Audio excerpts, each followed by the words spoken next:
오늘은 이 앞전까지는 성경에 대해서 생명에 대해서 말씀을 전했는데 오늘은 이제 생명의 삶인 거룩한 삶에 대한 말씀을 또 구약 성경을 통하여서 이사야서를 강의하면서 은혜 받기를 원합니다. 이사야서 8장의 배경은 국가적으로 굉장히 어려운 시기에 있었습니다. 전쟁의 일촉즉발에 있던 시기인 것 같습니다. 위에 큰 강대국이 있었는데 아수르가 위에 강대국으로 자리하고 있습니다. 그 밑에는 에브라임과 아람이라는 나라가 밑에 두 나라가 있고 그 밑에가 이제 유다라는 이스라엘 나라가 이렇게 존재하고 있는데 아수르하고 큰 전쟁이 아람과 에브라임과 이스라엘이 전쟁이 늘 끊이지 아니하고 있었습니다. 그래서 아람이라는 나라가 이스라엘에게 요청을 한 겁니다. 야, 아수르 저 나라 우리가 전쟁을 일으키자. 아수르가 우리를 너무나 힘들게 하니까 그리고 성격도 못되고 그러니까 저 강대국을 우리 세 나라가 만약에 연합해서 연합군을 조직해서 우리가 전쟁을 일으키자. 만약에 이 연합군에 동참하지 아니한 나라는 가차없이 그 나라부터 쳐부수기겠다. 그렇게 동맹에 대한 이야기를 해온 겁니다. 그러니까 지금 전쟁 상황이죠. 이 이스라엘 백성들이 이제 왕과 함께 모여서 의논을 합니다. 야, 이 전쟁을 어떻게 막아낼까? 아수르를 대항해 연합군을 만들면 정말 이 전쟁에 자기들이 질 것 같고 아수르 너무나 강대하고 그런다고 아수르 편들면 이 아람 나라가 자기를 쳐들어와서 이스라엘은 죽을 것 같고 전태양난에 있었습니다. 그랬을 때 하나님께서 이사야 선지자에게 말씀합니다. 동맹하지 말고 아수르하고 동맹하지 말라. 그렇게 이사야 선지자를 통하여 말씀했는데 이스라엘 백성들이 두려운 나머지 하나님 말씀은 귀에 잘 안 들어옵니다. 두려움에 사로잡히면요 하나님 말씀이 잘 안 들어오고 일단 두려운 문제, 어려운 문제부터 불을 끄기를 시작합니다. 그래서 그 불 끄는 방법이 이거다. 아수르한테 우리가 붙자. 강대국에 붙어가지고 아람 나라가 전쟁에 쳐들어와도 강대국이 우리를 도와주면 우리가 살 수가 있는 길이 있지 않냐는가 라고 생각을 했던 것입니다. 그러나 하나님께서 이사야 선지자에게 계속적으로 그들에게 그 길을 쫓지 말고 상황에 따라서 살지 말고 또 어려움과 위기와 역경에 따라 살지 말고 전쟁이 일거 직전에 있다고 그 불을 끌려고 살지 말고 반드시 여호와를 의지하고 하나님의 말씀을 따라 살 것을 원합니다. 그러면서 그들에게 유다 백성들에게 하나님께서 하는 말이 내가 너희들에게 임마누엘 될 테니까 너희들은 걱정할 필요가 없다. 그래서 8절에 보면 흘러 유다에게 들어와 가득하여 목에까지 미치리라. 임마누엘이여 그가 펴는 날개가 너 땅에 가득하리라 하셨느니라. 임마누엘 내가 너희와 함께하겠다. 임마누엘이라는 것은 하나님과 함께하겠다라는 뜻입니다. 그래서 내가 너희와 함께할 테니까 걱정하지 말라. 그런데 하나님의 말은 걱정하지 말라, 두려워하지 말라, 내가 너와 함께하자, 너를 버리지 않겠다. 이 말은 귀가 잘 안 들어와요. 하나님의 능력을 의지해야 되는데 이 하나님의 능력을 의지하는 믿음이 없는 겁니다. 그래서 하나님 말씀을 다 제껴놓고 아수르하고 동맹을 하자. 근데 국가적으로 아수르하고 동맹을 맺기 시작했던 겁니다. 근데 이제 선지자들과 목사들이라는 종교 지도자들이 이사야 선지자의 말을 들어가지고 아니다. 동맹하면 안 된다. 동맹하면 국가가 망한다. 이렇게 동맹해도 국가가 망하고 저렇게 동맹하고 국가가 망하고 어디 살 길은 여호와를 의지하여서 하나님의 의존적인 삶으로 살아가는 방법 그 외에는 없다. 하나님이 시킨 대로 동맹하지 말자. 그러니까 이 백성들이 뭐라고 이야기합니까? 12절에 반역자가 있다. 우리 가운데 반역자가 있다. 이사야 선지자 이거 반역이다. 이 왕족 출신인데 이거 빨갱이다. 이거 빨갱이야. 이거 죽여야 된다. 반역자가 있다. 이렇게 말하기 시작했다라는 사실입니다. 여러분, 우리는 두려워하는 것에 많은 사람이 삶의 방향을 잃습니다. 거룩한 삶을 포기하고 맙니다. 그래서 거룩한 삶의 첫째의 방편은 뭐냐면 거룩한 삶을 내가 살기를 원한다라면 반드시 내가 두려워하는 것이 자유로워야 돼요. 이 두려워하는 것에 자유롭지 못하면 임마누엘 되신 하나님을 절대 경험할 수가 없습니다. 임마누엘 되신 하나님께서 뭐라고 하겠습니까? 봐라, 너희 민족들아, 9절에서 함성을 질러보라. 끝내 패망하리라. 너희 먼 나라 백성들아, 들을지어다. 너희 허리를 동이라. 그러나 끝내 패망하리라. 너희 허리가 띠를 띠라. 그러나 끝내 패망하리라. 봐라, 강대국도 이스라엘을 쳐들어와서 함성을 지르고 야 너희 죽여버리겠다고 해도 그들은 하나님의 임마누엘이신 하나님이 이스라엘과 함께 있으면 반드시 패망할 것이고, 또 이스라엘 백성들아 들으라. 그 먼 나라에서 너희들에게 쳐들어와서 너희 약소 국가를 할지라도 아수르가 쳐들어와도 그들은 끝내 내가 패망하리라. 그들이 정말 이 작전적인 지시를 아무리 아름답게 한다 할지라도 여호와의 강한 손으로 내가 그들을 퇴치할 텐데, 10절에 너희는 함께 계획하라. 두 나라와 세 나라들이 함께 합병해가라. 끝내 이루지 못하리라 라고 말했던 것을 볼 수가 있습니다. 왜 패망할까요? 왜 이스라엘 백성들을 침범하지 못할까요? 그것은 앞에서 말했던 것처럼 임마누엘 되신 하나님 때문에 그렇습니다.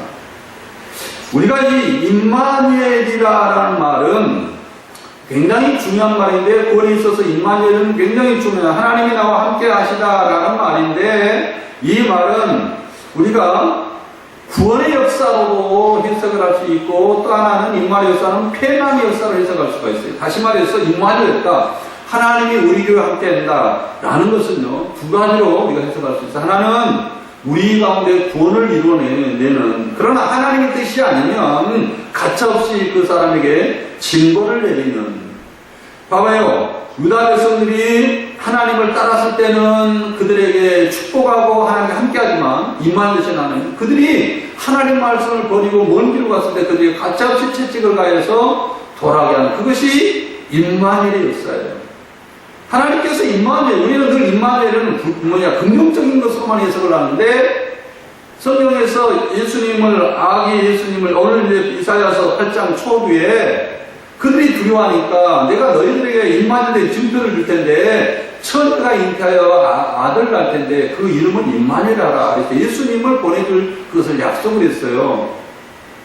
물론 이사야 선지자가 예수님 오시기 전에 몇백 년 전의 사건이지만, 근데 예수님을 보여줄 정말 약속의 말씀을 했어요. 그런데 그 예수님이 이 땅에 오셔가지고 임마누엘 되셔서 우리를 구원하는 역사가 있지만, 반대로 예수님은 곡간에, 타작마당에서 알고 보면 곡간에 모으고 쭉저기는 불에 던지는 역사가 있어요. 그래서 임마누엘 역사는 늘 두 가지 역사를 생각해내는 겁니다. 오늘 본 말씀도 그 두 가지 역사가 나와요. 하나는 하나님 말씀을 저버리는 사람들에게 반드시 가차없이 하나님께서 함께 하신 것, 또 하나님의 뜻대로 사는 사람들에게는 하나님이 동행하시는 역사를 우리가 여기서 경험하게 되는 것을 볼 수가 있습니다. 그런데 이스라엘 백성들이 여기에서 끝내 하나님의 말씀을 듣지를 않았어요. 그들에게 처음으로 용어를 쓰는 용어가 있는데, 그 용어가 뭐예요? 이 백성이 반역자가 있단 말하죠. 너희는 그 말을 따라 반역자가 있다 하지 말며 이 백성이라는 말을 하고 있어요. 다른 성경에는 내 백성이 이스라엘아, 내 아들 이스라엘아, 예수님께서 부활하시고 제자들에게 처음에 찾아가서 내 아들아, 얘들아, 지금 너희가 뭐하느냐, 고기가 잡았느냐 그랬을 때 부활하시고 나서 처음으로 예수님께서 제자들에게 내 아들아 라고 이야기했어요. 예수님의 십자가 부활로 제자들과 우리가 하나님의 아들이 되었던 그 아들, 이 백성, 내 백성이 되어야 되는데 이제는 내 백성이 아니라 이 백성이 됐다는 이 말은 뭔 말이냐면, 앞에서 말했던 임마누엘이신 하나님을 배격하고 하나님의 뜻대로 사는 것을 배격하고 하나님이 원치 아니하는 아수르와 연합을 동맹했기 때문에 하나님은 그 사람들을 향하여서 뭐라고 이야기하느냐, 내 백성이라고 말하지 않냐고 이 백성들아 라고 말했어요. 이 백성들아, 내 백성이 아닌 이 백성들아, 우리는 하나님의 백성으로서의 살아갈 가장 중요한 것들이 있습니다. 거룩한 삶인데, 거룩한 삶에서 가장 첫 번째 우리가 해결해야 될 것이 사실은 두려움에 대한 배경, 두려움에 사로잡히면 안 됩니다. 사업에 대한 어려움, 국가에 대한 전쟁에 대한 어려움 여러 가지가 있지만 이 두려움에 사로잡히면 절대로 거룩한 길을 갈 수가 없어요. 12절에 보면 그들이 두려워. 여기 보면 그들이 두려워하는 것을 너희는 두려워하지 말며 놀라지 말라. 그들은 누구예요? 이 백성. 하나님 언약 백성들이 있는데 그 언약 백성들이 하나님 말씀 뜻대로 살지 아니한데 그 하나님의 백성이 아닌 세상의 방법과 세상의 원리로 살아가는 이 백성들은 뭐라고요? 두려워하는 거예요. 세상을. 전쟁이 일어날까 두려워하고 놀라는데 너희는 누구예요? 이 백성이 아닌 이사야 선지자를 따랐던 하나님 말씀을 따랐던 하나님 백성들은 너희는 첫째로 두려워하지 말라. 이 백성이 아닌 사람들은 해야 할 일이 뭐냐면 두려워하지 않는 것이라는 사실. 성경에 쭉 보면 거룩한 삶을 살지 못하는 사람들의 특징이 뭐냐면 세상과 권위 앞에서, 세상 앞에서 두려워한다는 사실이에요. 두려워 떨어. 어려운 전쟁 앞에서 두려워하고 떠는. 그래서 아브라함도 구원받고 나자마자 아브라함이 부르다가 12장에서 이제 아브라함을 부르는 그 순간에 거기가 기근이 일어났습니다. 그래서 애굽으로 내려가는데 자기 아내가 너무나 아리따워요. 사람이 두려움에 사로잡히면 반드시 거룩하지 못하게 사는 올무에 살다, 올무. 거룩한 삶을 포기하는 올무에 사로잡히게 되는데 아브라함이 창세기 12장 13절에 자기 아내 보고 너는 애굽에 내려가면 누이라고 해라, 누이라고. 네가 너무 아리따워가지고 너를 그 애굽의 왕이 취하려고 할 텐데 그때 내 아내라고 말하지 않냐고 누이라고 해라. 그래서 누이라고 했습니다. 그런데 그 아내를 이렇게 뭔가 취하려고 하니까 밤에 일상 중에 뭔가 재앙들이 내려가지고 애굽에 재앙이 내렸던 그런 사건들이 있죠. 이후에 한번 보겠어요. 창세기 15장 1절 이 말씀에 대한 아브라함이 거룩한 삶을 포기하고 신앙의 실패의 삶을 살아가는 그 이유라는 사실을 우리가 알 수 있습니다. 창세기에 보면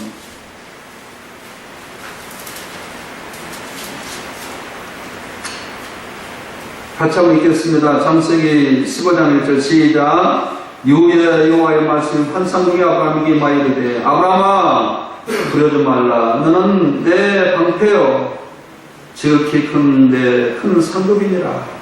아브라함 이르되 주 여호와여 무엇을 내게 주려 하시나이까. 여기 보면 두려워하지 말라. 아브라함이 자기 아내를 속이고 누이라고 하고 애굽의 왕을 속이고 누이라고 하여서 거룩한 삶을 포기하고 하나님의 백성답게 삶을 사는 것을 포기했었을 때 거룩하게 삶을 회복하게 한 하나님의 수단은 뭐냐면 두려워하지 말라라는 거예요. 아브라함아 두려워하지 말라. 나는 너의 방패다.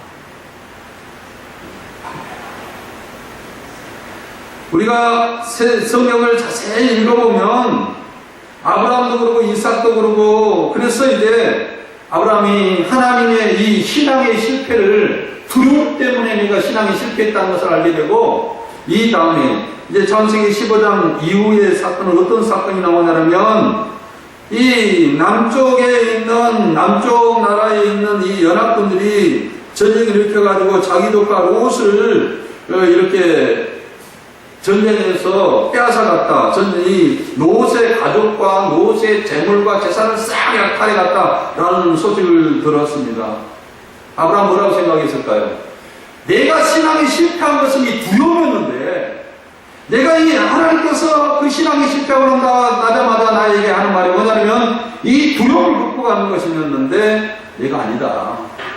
하나님께서 나와 함께 하실 것이다. 그래서 318명의 자기 집에 가돌들을 데리고 전쟁터에 나가게 됩니다.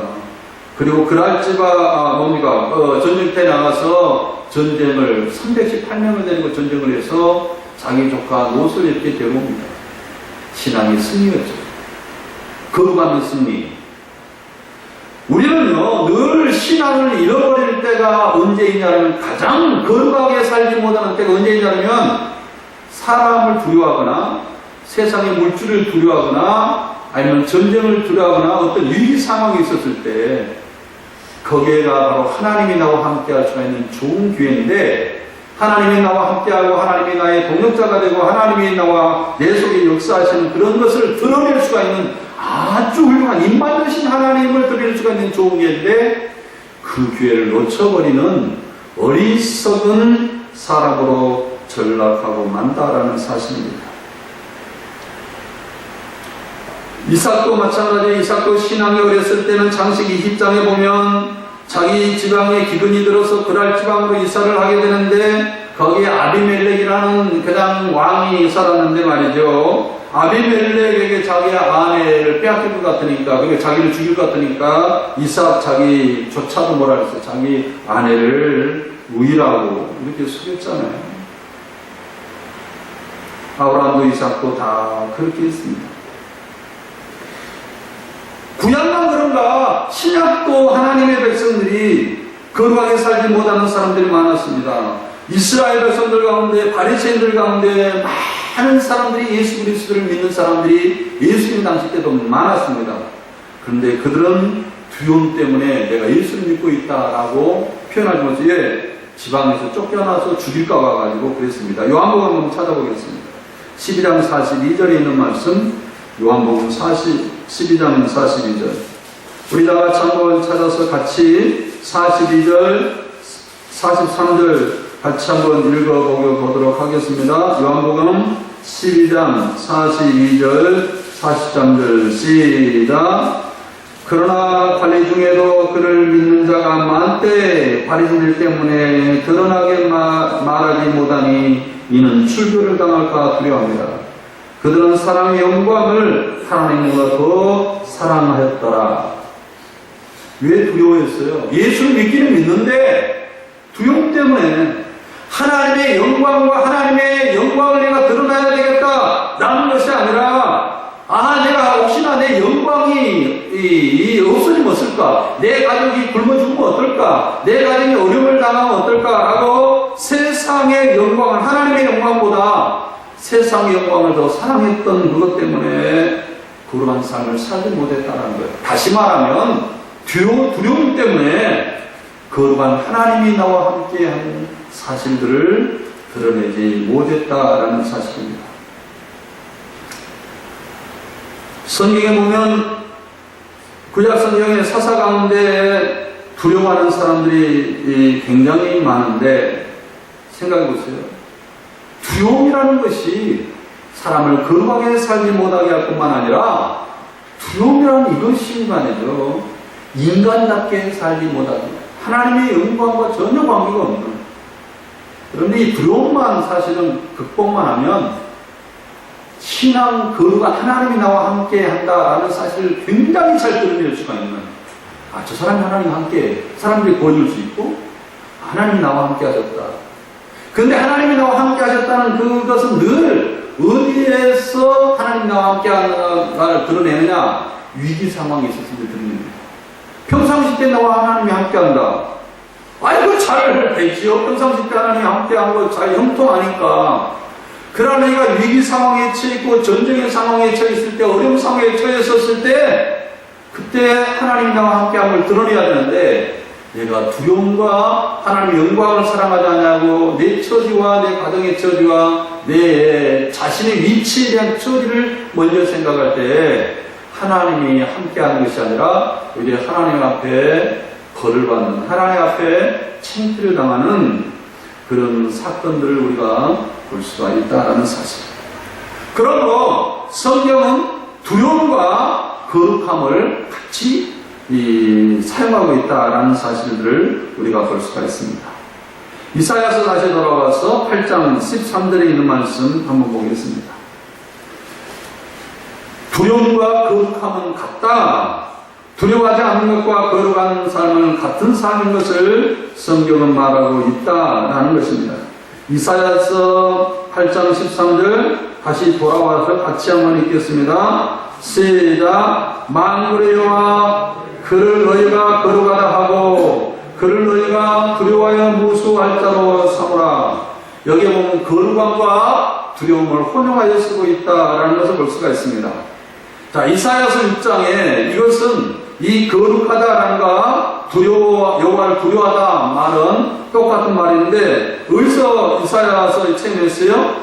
꽤 오래된 내가 이사야 6장을 강의할 때 한번 제가 있었는데 6장 1절에 우시야 왕이 6장 1절에 이사야서 6장 1절에 우시야 왕이 죽던 해에 내가 본즉 주께서 높이 들린 보좌에 앉으셨는데 그 옷자락은 성전에 가져가고 스랍들이 모시고 섰는데 각기 여성날가 있고 그 둘로는 자기 얼굴을 가리고 둘로는 자기 발을 가리고 둘로는 날면 여태까지 이사야 선지자는 여호와를 두려워하지는 않았어요. 그런데 언제 여호와를 두려워했느냐면 거룩한 하나님을 만나고 난 다음에 이사야 선지자가 두려워했어요. 뭐냐? 하나님의 성전이 하늘에 가득한데 그 하늘에 있는 성전과 땅에 있는 성전이 여호와 옆에서 쭉만 이렇게 내려왔어요. 그 옷은 너무너무 거룩한 거예요. 근데 거기에서 주위에서 천사들이 하나님께 찬양을 하는데 말이죠. 천사들 죄가 없잖아요. 너무너무 천사들도 거룩하잖아요. 거룩한 천사가 거룩한 하나님을 보고 부끄러워가지고 천사들이 6날개가 있는데 2날개는 얼굴을 가리고 있고 2날개는 밑에 다리를 가리고 있고 2날개는 춤을 추면서 여호와 하나님께 거룩하다. 상상해 보세요. 천사 정도만 거룩한 것이 아니라 거룩한 천사가 여호와를 바라보고 거룩함에 대한 도취가 되어서 자기가 너무너무 부끄러워서 얼굴과 발을 다 가리고 있는 하나님을 볼 때, 하나님이 저렇게 거룩하다. 저 하나님이 우리를 구원하는 목적이 거룩하게 만들기 위해서 거룩한 이스라엘 백성들 대제사장 나라가 되기 위해서 하나님께 우리를 불렀는데 그 거룩함이란 이루 말할 수가 없는 거룩함이에요. 그래서 거기에 두려웠죠.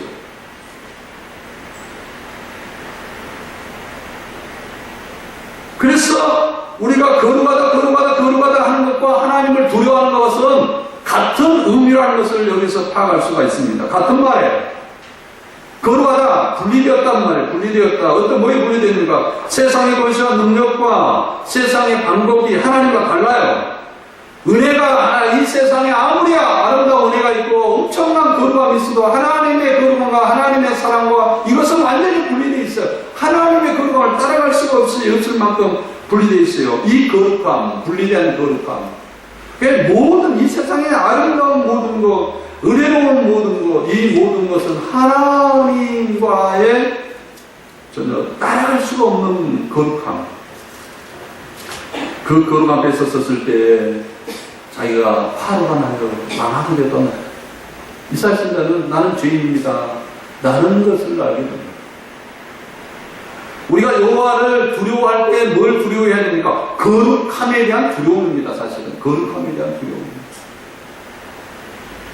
그 여호와를 두려워하면 내가 거룩하게 살기 위한 그 몸부림, 나는 죄인이었는데 하나님을 의존적으로 살 수밖에 없는 그 하나님 의존적으로 살 수밖에 없는 이렇게 살지 아니하면 내가 망할 수밖에 없는 존재라는 것을 알고 하나님의 의존적으로 살아갑니다. 하나님의 임마누엘 되신 하나님과 함께 동행하게 이렇게 살아가게 되는데 그 살아가는 목표가 뭐냐면 내 안에서 거룩한 거예요. 하나님처럼 거룩해야 돼요.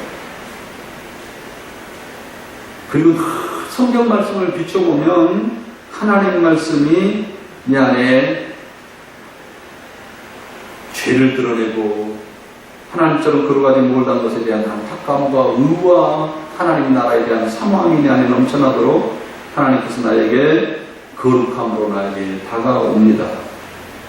그런데 이 거룩함을 완전히 망가뜨린 거 있어요. 거룩함을 포기하지 못하고 거룩하지 못하게 만들고, 이것이 뭐냐면 세상에 대한 두려움입니다. 이 두려움의 마음을 사로잡히면 하나님 앞에 거룩함이란 있을 수가 없습니다. 있을 수가 없어요. 우리가 하나님에 대한 거룩함에 대한 민감함과 하나님에 대한 두려움이 내 안에서 존재해야 되는데, 이 거룩함이 소멸되는 것은 두려움이 있으면 거룩함에 대한 열망도 사라지고, 어떻게 하면 이 위기를 벗어날까? 어떻게 하면 이 어려움을 벗어날까? 라는 이 사고 때문에 철저하게 하나님의 거룩한 삶을 포기해버리는, 하나님을 두려워하는 삶을 포기해버리는 그런 것이 우리 안에 있다. 이 이스라엘 백성들에게 있다라는 사실입니다. 우리는요, 항시 두려움 가운데 하나님의 거룩한 삶을 살도록 하나님께서 우리에게 유도하고 있다는 사실입니다.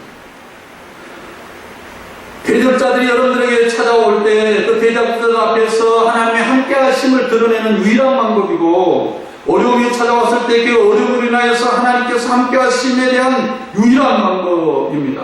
제가 이 간증, 이 거룩함에 대한 간증에 대해서 내가 인터넷 쭉 찾아봤는데, 이 간증은 그렇게 많잖아요. 딱 한 두 사람이 있는데, 그 사람이 배재철 집사님이라고요. 이 집사님은 이 유럽에 유학을 해서 유럽의 오페라 가수로서 유명한 사람인데 정말 한국의 기대주였습니다. 그래서 독일 자르랑트라는 주립극장이 있는데 거기에서 이제 일 가수로 이렇게 초청이 됐고, 거기서 이제 월급 받고 이제 세계적인 명성을 날리고 있었어요. 근데 자기 찾아온 곳이 뭐였냐면 갑상선 암이에요. 목을 다 이렇게 성대를 다 드러내야 됩니다. 갑상선 수술을 받으니까 목소리가 나오잖아요. 그래서 이제 가수 생활을 다 포기했습니다. 그런데 하나님이 나와 함께 한다는 사실들을 알도록 어느 목사님에게 은혜를 받는 거예요. 하나님 임마누엘 되신 하나님, 당신 믿습니까? 내가 손녀가 이렇게 다 나빠져서 나는 가수 생활, 유학 생활 다 포기하고 나는 이제 배운 것이 성악밖에 없는데 내가 뭐에 먹고 삽니까? 몸이 안 좋은데, 암에 걸려 있는 사람인데, 매일 죽을 때까지 약을 먹어야 되는 이 사람인데 뭘로 내가 살아갈 수 있습니까? 하나님의 임마누엘 되신 아십니까? 목사는 무식하게 말합니다. 그런데 처음에는 그것이 불만스럽고, 그런데 계속 마음속에 하나님이 임마누엘 나와 함께 한다 라는 이것 때문에 찬양하고, 근데 하나님께서 은혜를 주셨는데 하나님이 나와 함께 한다. 하나님이 나와 함께 한다. 그리고 이제 그때부터 기도하기 시작합니다. 하나님이 나와 함께 이 어려운 가운데서 하나님이 하나님 되심을 드러낼 것이다. 나에게 어려움 주신 것은 나를 망하게 하는 것이 아니라 하나님께 나를 통하여 반드시 하나님의 거룩함을 드러내고 하나님의 영광을 드러내는 것이다. 그리고 내가 하나님의 영광을 위해서 무엇을 할까? 라고 기도하고 있는 가운데 일본에서 자기한테 연락이 온 겁니다. 성대 복원 수술을 할 수가 있는 방법이 있다는 거예요. 그래서 2008년 12월인가요? 그러니까 일본에 가가지고 성대 복원 수술을 받았어요. 그래서 복원 수술이 이제 완료가 됐습니다. 그리고 이제는 피나는 노력을, 복원 수술을 하고 나서 피나는 이제 성대 재활 치료를 하게 되는 거예요. 노래하고. 물론 옛날처럼 노래는 잘 못하지만은 이제 도쿄에서 그 성대 재활 치료에 성공했다는 소리를 듣고 도쿄에서 콘서트가 열리게 됩니다. 처음으로 이제 이 유명한 오페라 가수가 일본에서 처음으로 도쿄에서 이제 일본 도쿄에서 콘서트를 열게 되는데, 그 전에 한 3,000명 모인 일본 간증 집회가 있는데 거기에서 오라고 해요. 그리고 거기에서 그 겨울에 이제 요코하마 러브 소나타라는 그 집회에서 오라고 해서 가게 되는데, 거기서 처음으로 자기가 이제 성대 보건수술하고 처음으로 하나님께 찬양을 하는데, 뭔 찬양을 하냐면, 여호와는 나의 목자십니다. 여호와는 나의 목자십니다. 내가 부족함이 없어요. 옛날에는 수없는 오페라 가수도 수없는 찬양을 불렀는데, 그 집회, 이건 다른 찬양이잖아요. 다른 찬양. 여호와는 나의 목자. 하나님이 나와 함께한다. 그리고 그 다음에 주 하나님이 지으신 모든 세계, 이 얼마나 아름다운가라는 걸 찬양하면서 이 사람은 펑펑 울게 됩니다. 그리고 나서 그 사람의 간증이 뭐냐면, 하나님이 역시 나에게 임만을 주셨습니다. 어려움을 주신 것은 하나님께서 하나님을 드러내기 위한 것이지 나를 멸망시키게 하는 것은 아닙니다. 라는 그 콘서트에 한 3,000명이 모였는데, 이 가수의 간증을 듣고 거기에서 엄청난 사람들이 다시 한번 함께 일어서는, 이 사람을 통하여서 많은 사람이 회복이 되고 치료되는 하나님의 나라를 경험하는 역사를 거기서 하게 되는 겁니다. 하나님의 다스림이 이런 것이로구나, 하나님의 역사가 이런 것이로구나 라는, 위기가 올 때 하나님께서 함께 임마누엘 되시기 때문에 위기가 오고, 임마누엘 되신 하나님을 드러내기 위해서 위기를 주신 것인데, 거기에서 위기를 드러내기 위해서, 거룩하게 살기 위해서 우리가 제기할 첫째의 목표가 뭐냐면, 내 안에 있는 두려움을 없애는 것이었습니다. 자, 우리가 한번 또 생각해 봅시다. 두려움 없어서 임마누엘 되신 하나님이 나와 함께 하는 것을 우리가 알게 될 때에 뭐라고 이야기합니까? 14절에, 이사야 8장 14절, 그가 성소가 되리라. 성소가 된다. 하나님이 내 속에서 역사하시고 내 안에 있는 성소가 된다라, 이 말입니다. 다른 말로 말하면, 하나님이 우리를 보호하고 우리 속에서 역사하시는 근거지. 성령의 자주, 성령이 나와 함께하고, 성부 하나님이 나와 함께하고, 성자 예수님께서 나와 함께하는 그러한 자정소가 된다라는 사실이에요. 이것을 어떤 주영신학자는 이렇게 표현했더라고요. 이 사실은 성소가 되는 것인데 뭐라고 표현했느냐? 하나님의 보호를 받는다.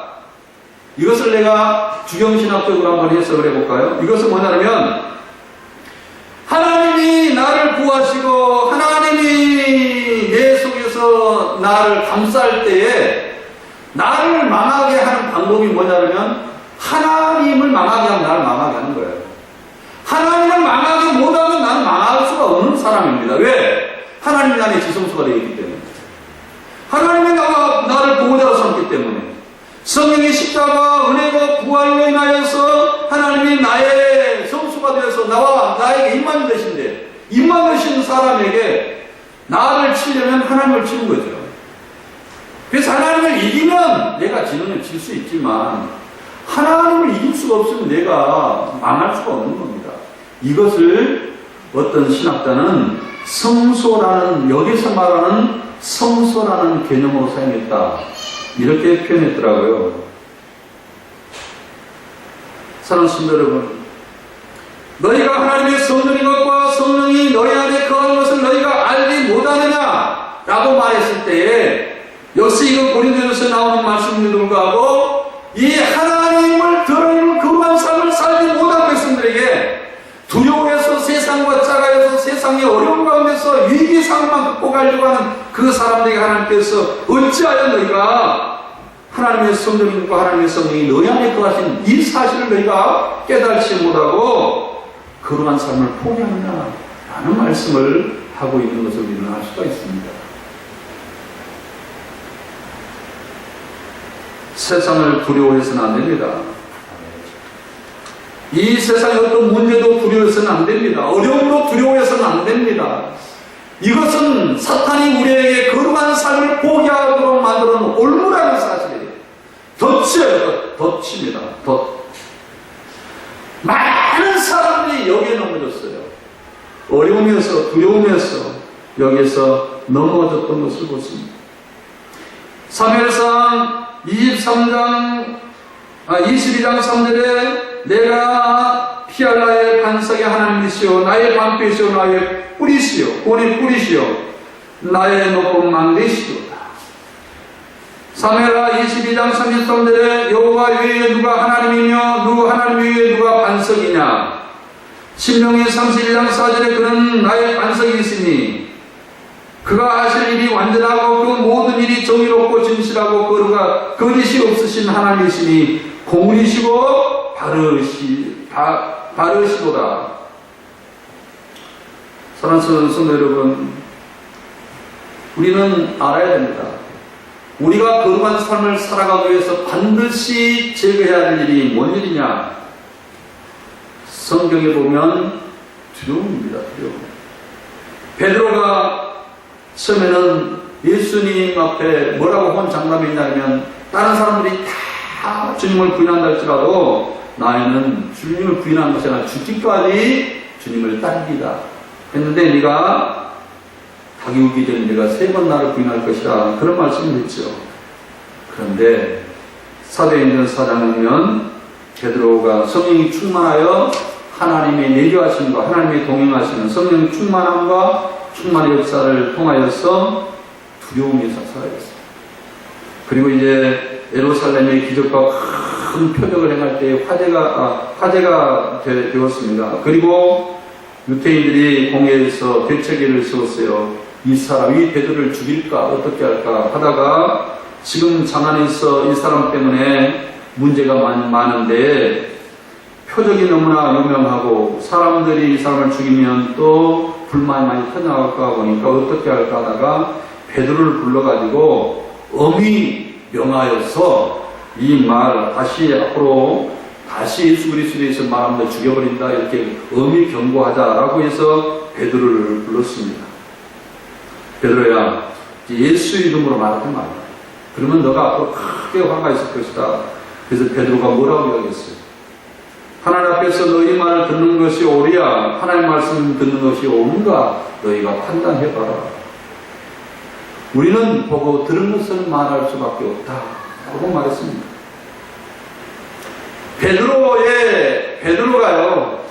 베드로가 하나님의 나라와 하나님의 영광과 하나님의 임만이 되신 하나님을 드러낼 수가 있는 비결이 뭐냐면 두려움이 사라진 거였어요. 베드로는 인간인데 두려워하지 않겠습니까? 성령 충만한 사람 두려움이 있습니다. 제가 중국에 가가지고 복음을 전하고 이제 갔는데 거기는 지하 교회가 있죠. 제가 성경책을 중국의 성경책과 내 책을 갖고 갔어요. 근데 공항에서 공안들에게 들켰어요. 굉장히 두렵더라고요, 정말. 이제 중국 사람들에게 복음을 증거하다가 걸리면 깜빵에 들어가는데 거기는 우리나라 같은 1000만을 줘야 깜빵에서 나온다 그러더라고요. 근데 1000만 원이 들어오기 전까지는 깜빵에서 살게 되는데 거기는 깜빵이 낮과 밤을 구분할 줄 못할 만큼 깜깜해요.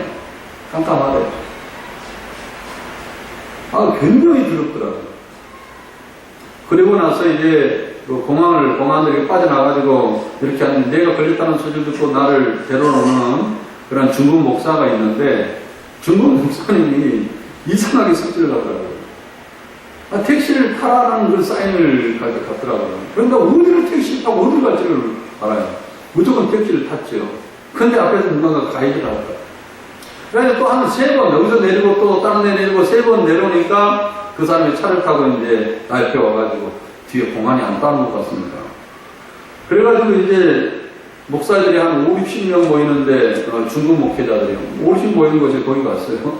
가서 집회를 하는데 첫날은 이 사람들이 조용하더라고요. 둘째 날 아침부터 8시부터 저녁 6시까지 촉하니 하나님 나라에 대한 강의를 쭉 하게 되는데 둘째 날 정도 돼서 은혜를 받으니까 이 큰 아파트 단지에서 이제 거실에서 모여가지고 하는데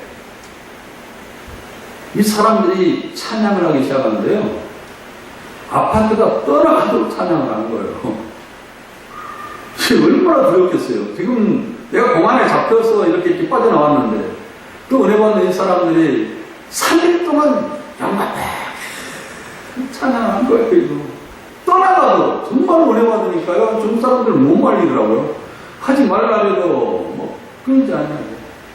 그 사람들은 별로 뭐 제가 벌금 내면 되는데 내가 이제 큰 그 권역을 치르게 됐어요. 근데 내가 그런 것 같아요.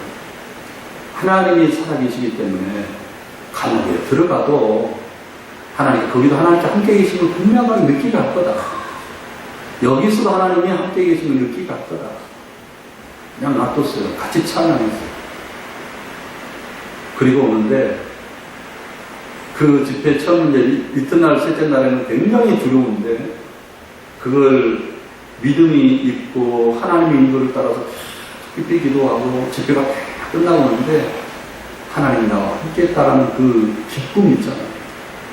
이루만할 수 없는 기쁨이 나에게 찾아오더라고요. 하나님이 나와 함께 했습니다. 부족하고 연약하고 정말 이 못난 나를 하나님께서 이 사람들에게 함께 하셨습니다.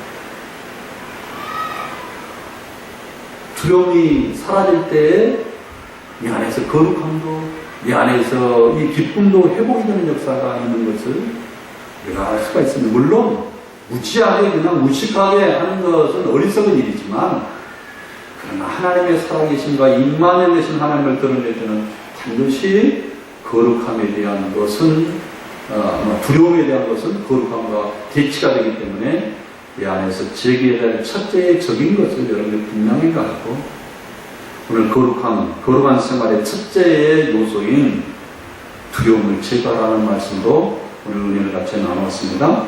기도하겠습니다. 하나님 아버지, 은혜와 사랑을 감사합니다.